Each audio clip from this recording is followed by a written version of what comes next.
Today we reflect on the portraits of Saint Anne, which are traditional art forms and masterpieces. These depictions of Saint Anne are mainly found in one of four themes. 1.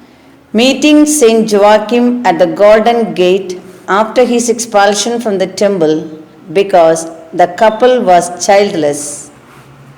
2. Saint Anne was visited by the angel Gabriel to announce that she will bear a child. 3.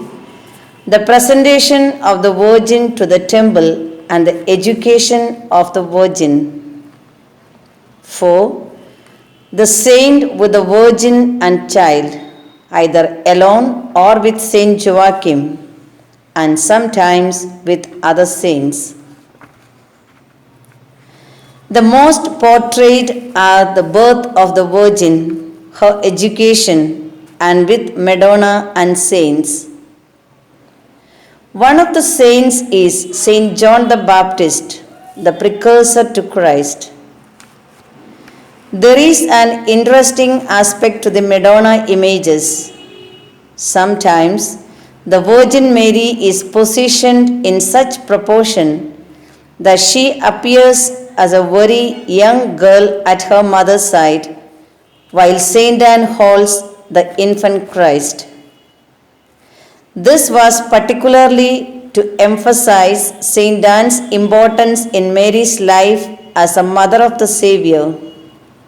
In fact, this theme can be thought of as an extension of the education of the Virgin.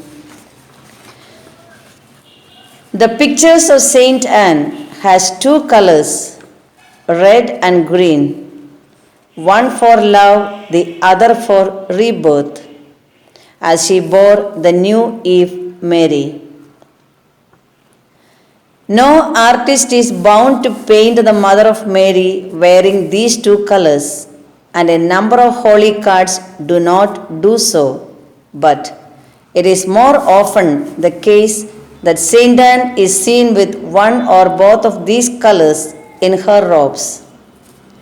Like the Virgin Mary, she usually has a white lily for purity in the scene, and often roses, again a parallel with the Virgin. The other symbol is an open book because it is she who steeped the Mother of God in the holy mysteries. One of the most interesting images is that Saint Anne is adorned with a crown like the Virgin Mary.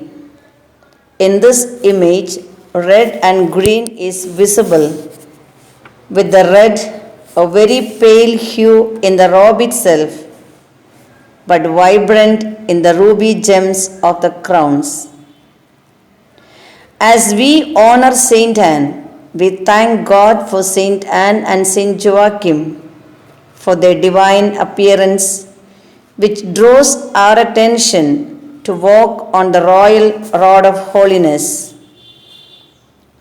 We today commend to the maternal care of Mother Anne the women religious all over the world, that they may be covered and protected under the mantle of her holiness. Let us pray.